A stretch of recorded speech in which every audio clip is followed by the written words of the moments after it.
Alrighty, ladies and gentlemen, how are we doing today? So, my name is Brett Hammer. Um, so basically, what's happening right now is my plan right now is to start uploading different things as far as videos, podcasts, and articles. So I'm trying to be a sports writer, so just keep that in mind. I also like the technical side of things, and I love to be on camera. So I'm kind of involved in all three right now. So that's just a little background into me. So right now I have a YouTube channel up that I'm still trying to figure out, trying to get it into YouTube, things like that. I also have a website which I'm also trying to figure out. Um, Trying to get it completely set up so that it just looks good, so that I look professional. So that's me. If you have any questions, let me know. Suggestions, things like that. The thing I love about sports is that no matter what, we will never have a shortage of anything to talk about. There will always be something to talk about, and I love it. Recently, everybody knows 2017 has been absolutely mind boggling. I just, there's been no shortage of news any day at all this year. So, which is great because it gives me lots of things to talk about. So, the one thing that has come up recently that I'm absolutely loving is this whole. It just seems it was like one thing right after the next, and maybe it wasn't, but they all seem to tie it together. The thing that I'm talking about is there's a couple things that I'm talking about tying them all together. There's the Charles Oakley incident that happened at Madison Square Gardens, and then you have tied onto that, Draymond Green said that James Dolan, the New York Knicks owner, has a slave master mentality. That you then have the Nike equality commercial, which I'll get into. Um, that is also tied to the Trans-Pacific Partnership and Donald Trump cutting it all together. We then have one of my personal favorites, Jason Whitlock, Fox Sports 1, took the herd with Colin Cowherd while Colin was out on vacation. And Jason Whitlock took over and talked about a lot of things that I'm going to address. One of those things being his theory of the elitist mentality and LeBron's privilege, which came from that. So I want to start by talking about the Charles Oakley, Draymond Green thing, which, whether or not you disagree, this is the analogy I gave to somebody who I had that disagreed because I think that Charles Oakley, if you're kicked out of the arena, that's how it is. And the thing that I brought up was, let's say that you and I are best buds, and you come to my house to watch the Super Bowl. Let's say I'm having a Super Bowl party. And you start bad-mouthing me and bad-mouthing whatever. It's my house, which means I own it, which means I can do whatever I want. So if I want to kick you out, I can kick you out. It's my house. If you get out of hand, we're going to have to bring in security to get you out. I understand if you feel like that's excessive and rude, but what do you honestly want me? And don't give me that crap that this has things to do about race and things like that. This is not about that. If this was a white guy, it doesn't matter. If you got a big dude and you refuse to leave and you're pushing and shoving security, now, granted, security does not need to come up and just put their hands on you automatically. They absolutely can come up and say, hey, can you please leave? You've been asked to leave. Like at the movie theaters, you don't just get up and just start throwing haymakers because they asked you to leave.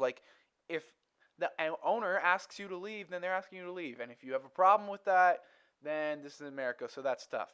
You can take it up with the owner, you can sue them, you can just boycott them altogether, but that's a completely different issue. Kicking someone out of a private arena, this is not government owned.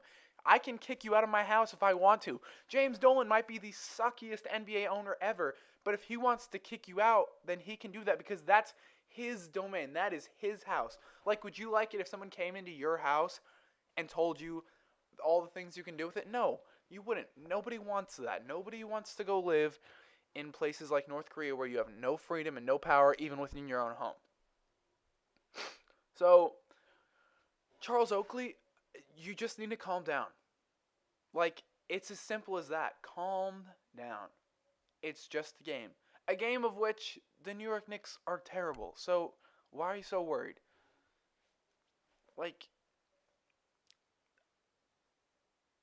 it's not your house.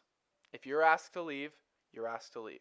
You absolutely have the right to take it up with an owner or a manager or whatever.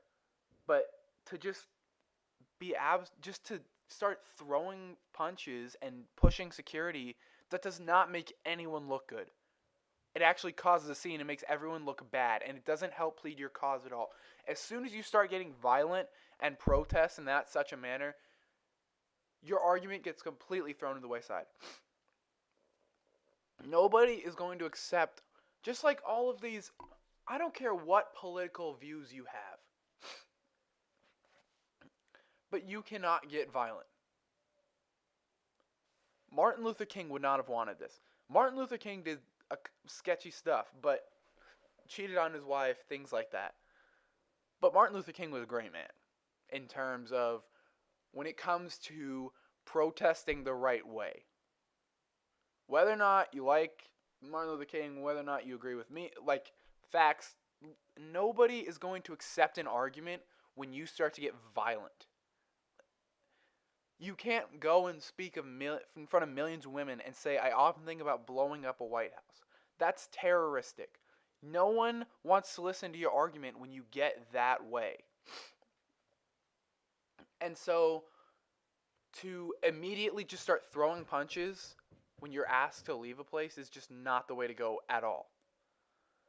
And then, for Draymond Green of the Golden State Warriors to say that James Dolan has, quote, a slave master mentality, that's just downright depressing. Because,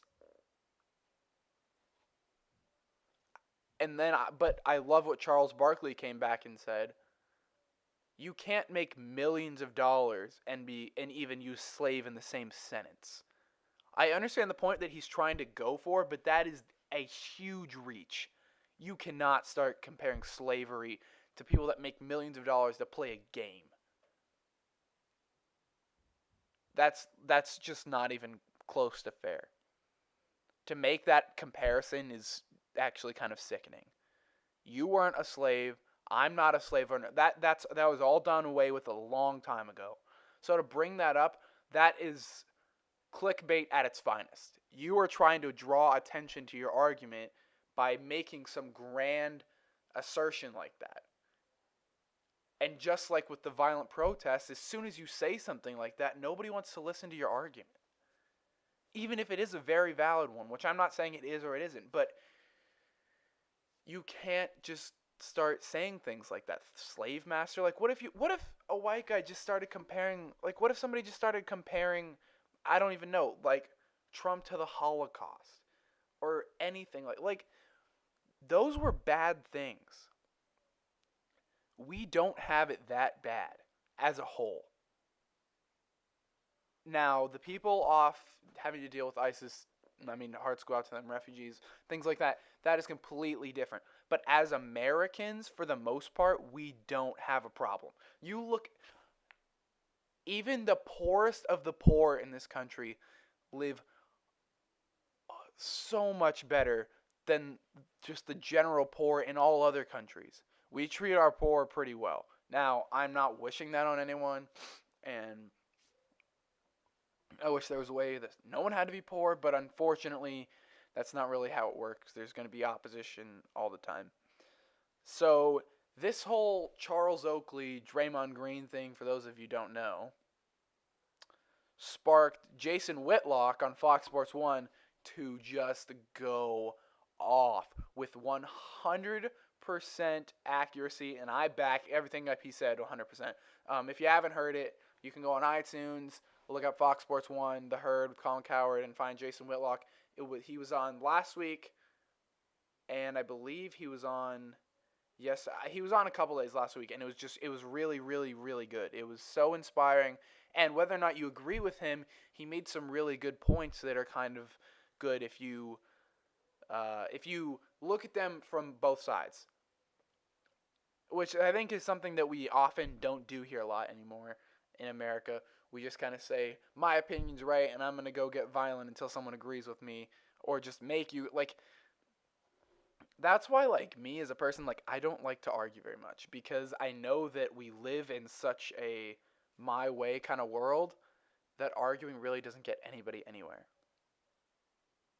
It just makes two people angry at each other, and then nobody's happy, and nobody learned anything other than how to escalate their voice that much more.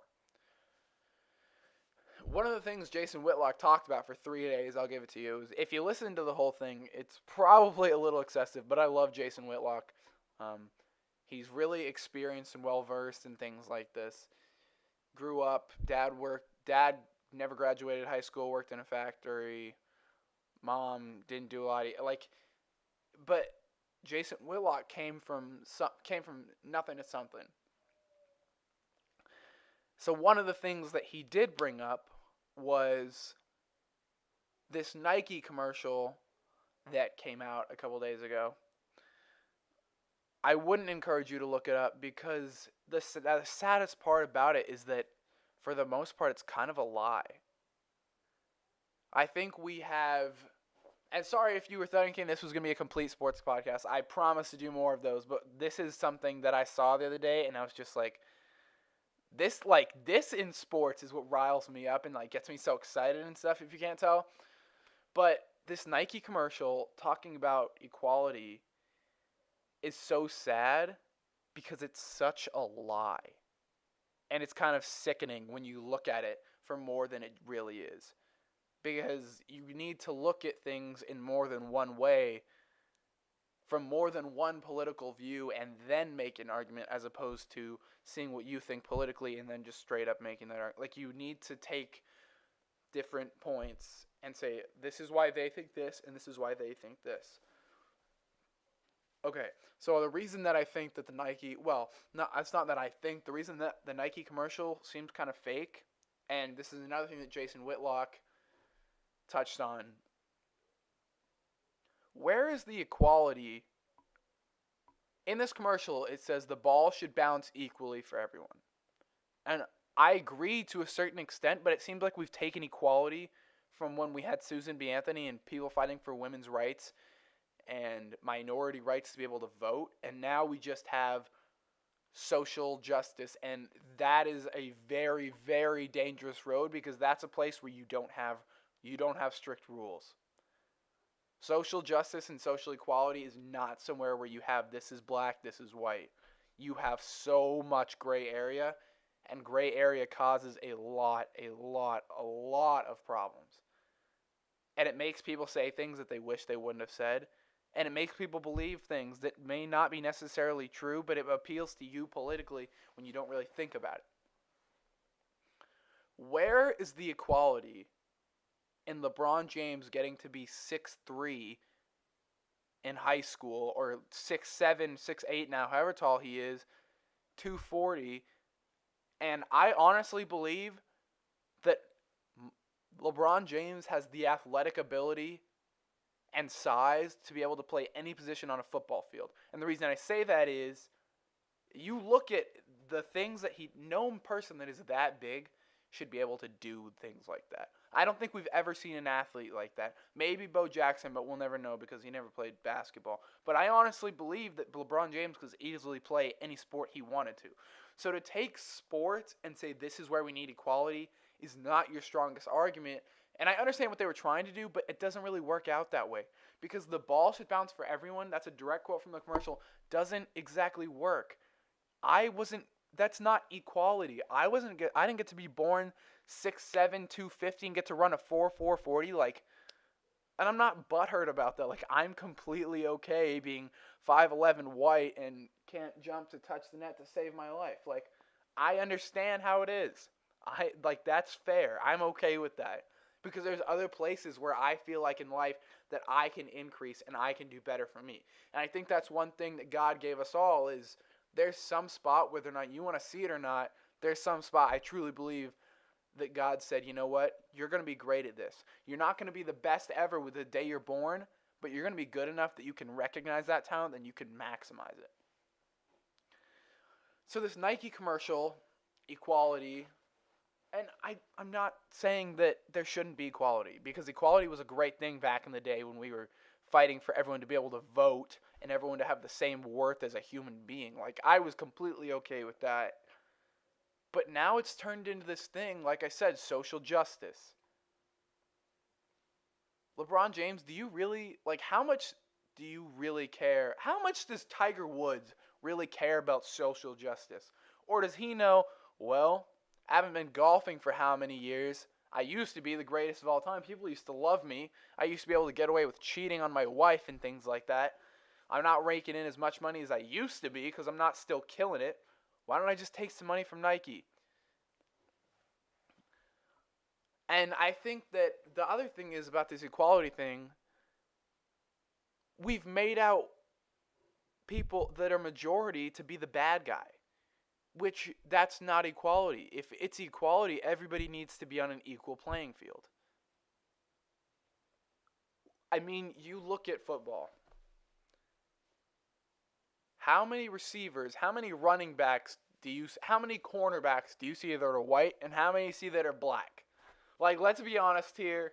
I don't have the statistics right in front of me, but if you watch football and you watch sports in general, you know that usually the black guys are the more athletic ones. I hate to break it to you, and I'm not a racist. I'm complimenting black people, and I'm white, so I don't know how you could, I'm not a racist. I'm complimenting African Americans on the fact that they usually tend to be more athletic. Maybe that's a generalization, but that's okay, because nothing wrong with generalizations. That's just how it is. Y'all happen to be a lot more athletic. Like, I grew up in Georgia. I'm from Georgia. I'm from ATL. Got plenty of black friends. They were all way more athletic than I am. And a lot of them grew to be a lot taller and a lot more athletic than I was. Like, there's a couple of them I know that can just slam it down now. And I'm still working on it. Like, I'm still doing my vertical workouts and stuff. Maybe someday. But, like,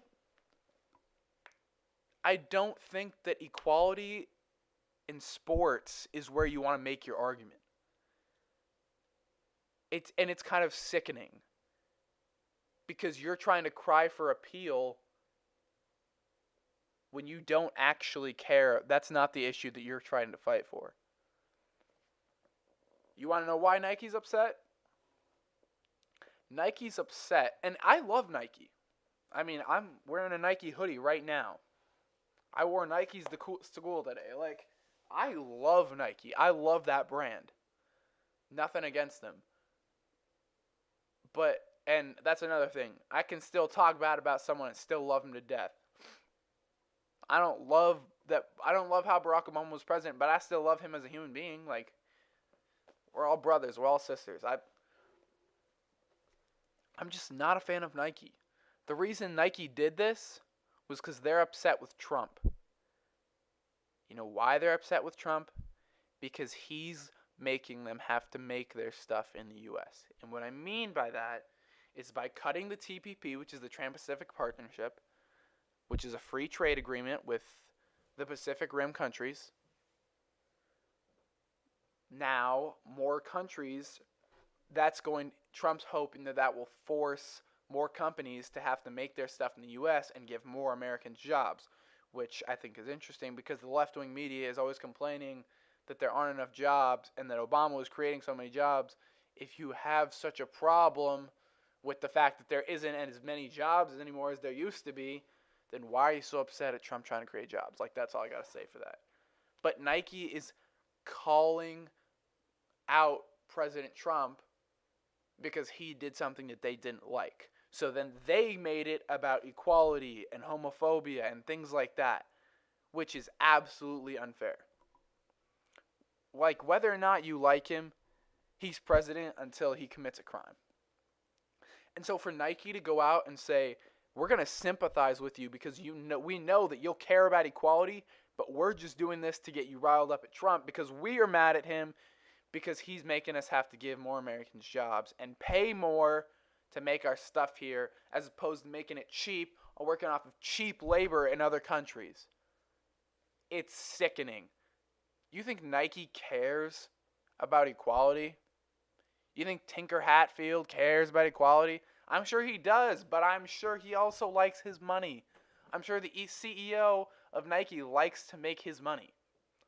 I'm 100% positive that they would prefer their money, because guess what?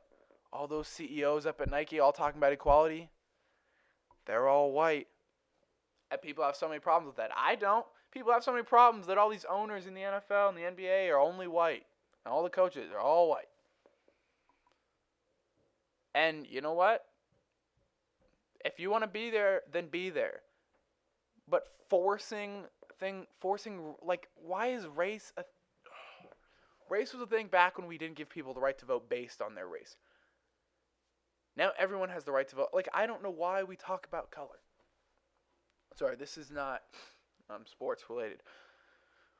So the one point that Jason Whitlock brought up that I thought was very, very intelligent was his theory of the elitist mentality. And it's not really a theory, but basically what he said was, which is, I'm talking about equality. I'm talking about the right side of equality, which is what Jason Whitlock was talking about. If this is all so unfair, and there's not enough equality in the world, then how come the president of the NBA Players Association gets to go out and say, oh, legends shouldn't be treated like this, they shouldn't be kicked out? Do you hear yourself? That is the epitome of inequality right there.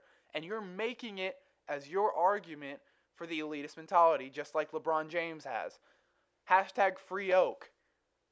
So if you're a legend and you're thrown out of an arena because... What if, like, I would completely support, what if, so let's say one day LeBron owns an arena, or Michael Jordan owns one, so let's say either one of them owns an arena,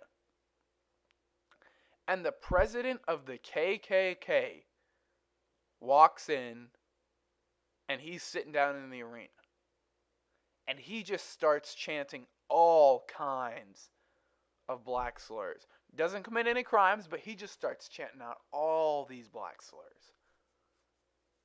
I'm white, and I absolutely have a problem with that. I don't like anyone being rude to anybody, regardless of race, gender, like, no matter what. I would absolutely support his right to say, hey, bro, get out of my stadium. But I don't think either one of them should get violent.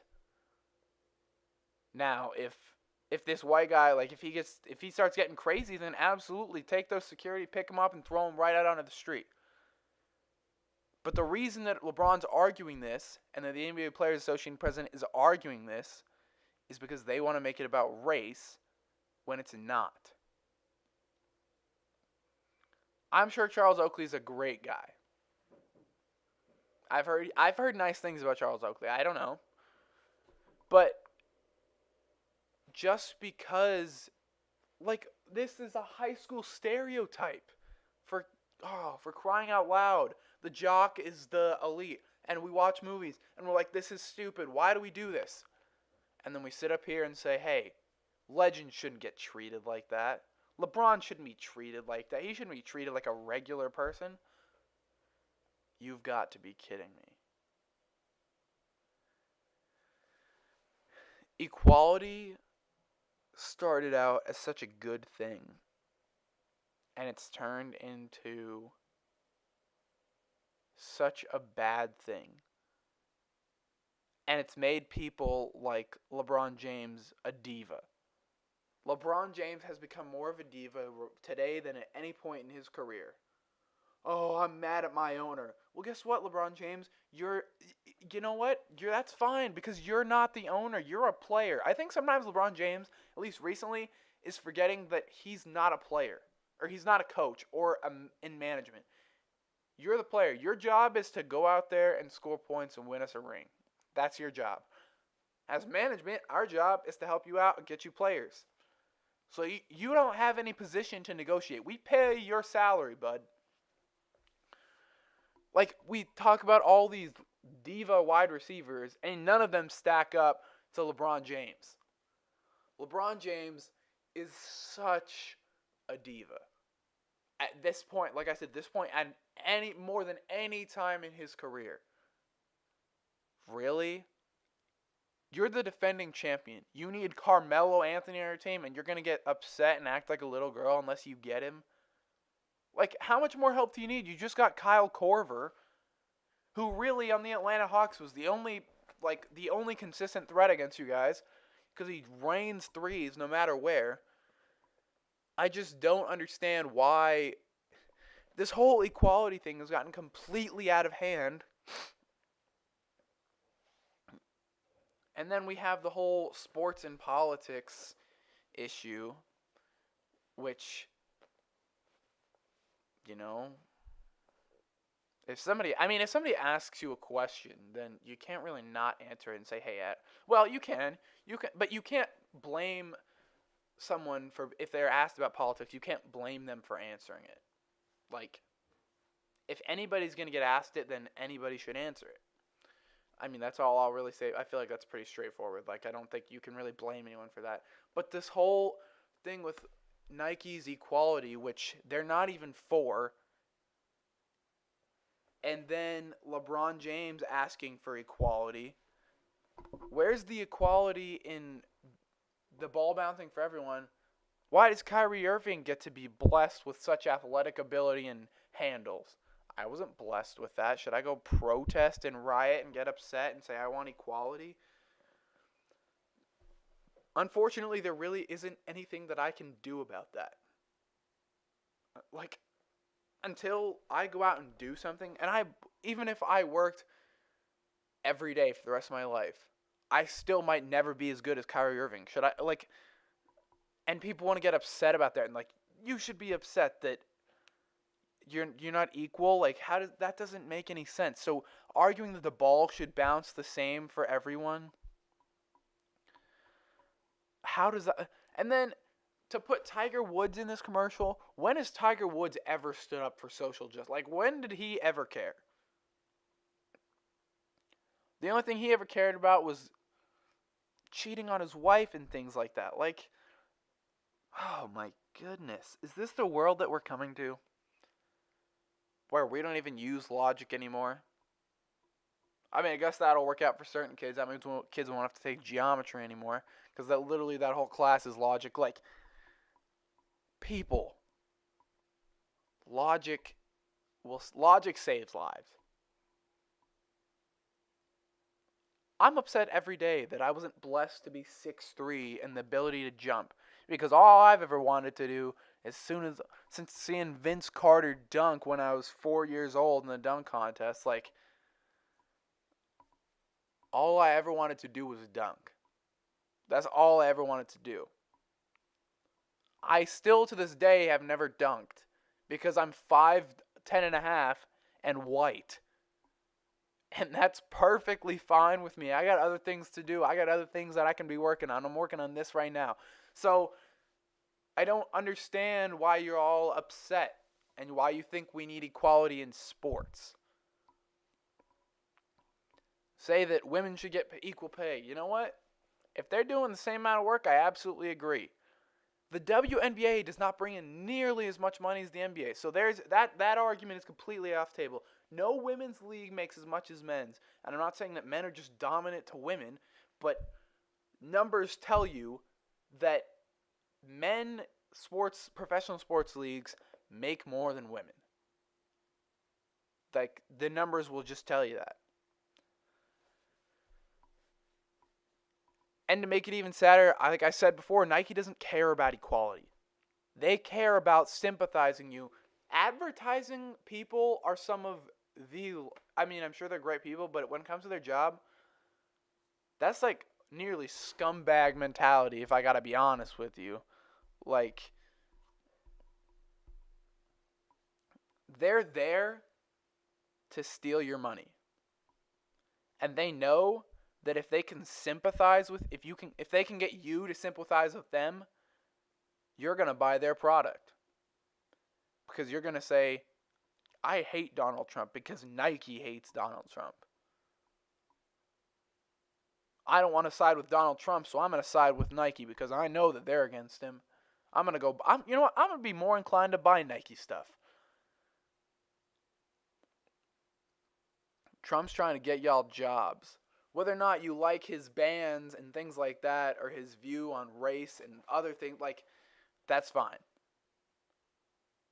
But by getting rid of the Trans-Pacific Partnership, which I bet a lot of you didn't even know about, any of you that disagree with me, I bet you all didn't even know about that. That's why Nike made this commercial. Not because they care about your equality and the ball should bounce the same for everyone. When did we stop using logic? When did we start making everything about the inequalities and where people have been wronged in life? The one thing I truly believe in this life is that you don't deserve anything. If you're given something, great. But you dang sure better maximize whatever you're given. Because to me, I believe that life is not about how much money you make. I don't believe life is about becoming Bill Gates. I believe that life is about taking the situation that you're given and maximizing it as much as you possibly can.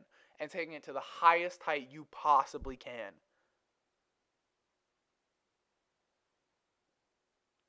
And if you start out as LeBron James and you're given that, then you dang sure better finish as LeBron James. If you're that good, this is one of the things Jason Whitlock said. If you're that good at that age, somebody will find you. If you're born in the ghetto like that and you're that good, you'll make it out. That's not equal for all the kids that are born into the ghetto and they didn't make it out because they weren't as athletically gifted as LeBron James. What about the really smart Asian kid that lives down the street, but he's just not as athletically gifted, but he's a genius, but he lives in the ghetto, and because he's not athletically gifted, he doesn't really have anyone at home to help him out, he can't ever make it out. That's not equality. LeBron James is the epitome of inequality. He was so athletically gifted. Now, I'm sure that today, I won't argue with you, I'm sure he works out so much today, but you can't tell me that he just was working out when he came out the womb. Like, he was just not that athletically gifted. He wasn't working that hard. He was so gifted. He didn't work for everything he has. He was given a lot of it. God, I know that's how it is. God knows that's how it is. And so for him to argue about equality of all things, it's just, that's not right. It's not equal. Life is not fair. Somebody show me, where is that written that life is supposed to be fair? Because I don't see it written in the Bible nowhere. I don't see any of it. When did we start developing that idea of society that life is fair? Life needs to be fair. That's just not a thing. Like I said, I believe that life is about you taking whatever situation that you're born into and given and maximizing it. So if you're born a billionaire, you better sure finish a trillionaire, because I know that God will make that up for everyone in the end. That's something that I truly believe. I know that if I wasn't exactly born into the best. I wasn't born into an awful situation, but we went through patches where Dad didn't have a job a couple of times. And as a young kid, you don't understand that, but you look back on times like today and you're like, I'm so glad that I had parents that were such hard workers. They showed me how to work. Because I wasn't athletically gifted like LeBron James. There's plenty of kids that you're not as athletically gifted as LeBron James, and you never will be, no matter how much you cry about it and say that everything should be equal and everything should be fair. It's just not. I know how it is to not have a job, to have things like that where you don't have, not everything is fair. That's just how it is. And so